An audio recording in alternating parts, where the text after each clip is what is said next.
On commence la diversification alimentaire vers l'âge de 6 mois. On la commence par des purées de fruits ou de légumes. Et là, on va mixer ces purées de fruits et de légumes tout en gardant une alimentation lactée qui est encore la plus importante. Et puis progressivement, l'enfant grandit, l'enfant va commencer à vouloir se débrouiller tout seul par rapport à son alimentation. Et vers l'âge de 1 an, on va commencer à lui proposer des aliments moins mixés, qu'il va pouvoir tout doucement manger tout seul, ou en tout cas prendre des petits morceaux. Et donc, qu'est-ce qu'on constate? C'est que ces enfants vont avoir un comportement avec des aliments qu'ils préfèrent, des aliments qu'ils ne veulent plus, surtout les légumes, qui restent quand même l'aliment qui reste naturellement le plus difficile à faire manger à des enfants. Et c'est pour cette raison que nous, les pédiatres, on recommande aux parents de continuer à donner des laits infantiles, ce qui permet d'avoir une alimentation saine et équilibrée, assurée avec les nutriments qui sont nécessaires à la croissance de l'enfant par un apport d'au moins 500 ml de lait infantile assuré, assurant ses vitamines, les oligo-éléments, et qui permettent un peu de lâcher prise quand l'enfant mange moins bien, plutôt que d'être toujours dans la confrontation avec cet enfant, parce que la maman va être inquiète en se disant « il n'a pas bien mangé son dîner, il n'a pas voulu ses fruits, il va lui manquer quelque chose ». Et à ce moment-là, l'enfant sent l'inquiétude maternelle, ce qui favorise son opposition, puisqu'il va sentir que plus il s'y oppose, plus maman se tracasse, et donc c'est un moyen d'être dans l'opposition.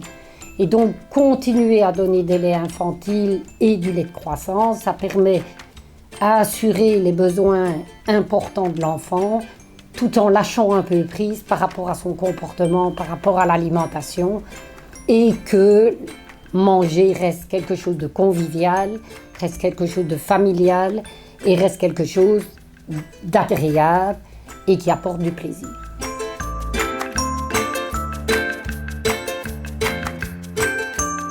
Donc ce qui est important, c'est de savoir que l'enfant de 10 mois, enfin l'enfant dès sa naissance finalement, va progresser au niveau psychomoteur et progresser au niveau de sa constitution psychique. Ça veut dire quoi?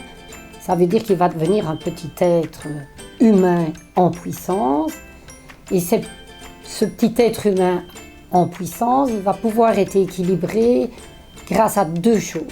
La première chose, c'est le renforcement positif, c'est-à-dire qu'il va commencer à marcher, tout le monde va être en admiration, va l'applaudir, les parents vont le raconter à mamie, à papy, et cet enfant va pouvoir constater qu'il fait quelque chose et ce qu'il a réalisé est admiré et apporte du plaisir et de la joie à ses parents, mais à lui-même aussi.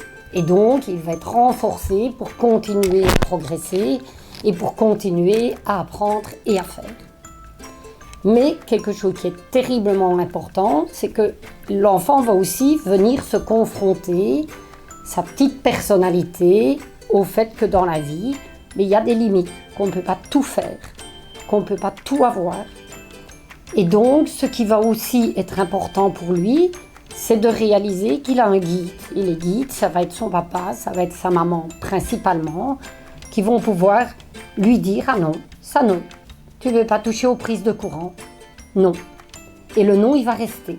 Et il va y retourner. Et il va regarder son papa en touchant la prise du courant, ou sa maman. Et là, il va avoir un non qui va rester, ce qui va lui permettre d'apprendre qu'il y a des limites, qu'on ne peut pas tout faire et qu'on est un être humain qui se construit, mais on se construit avec des règles et avec l'autre.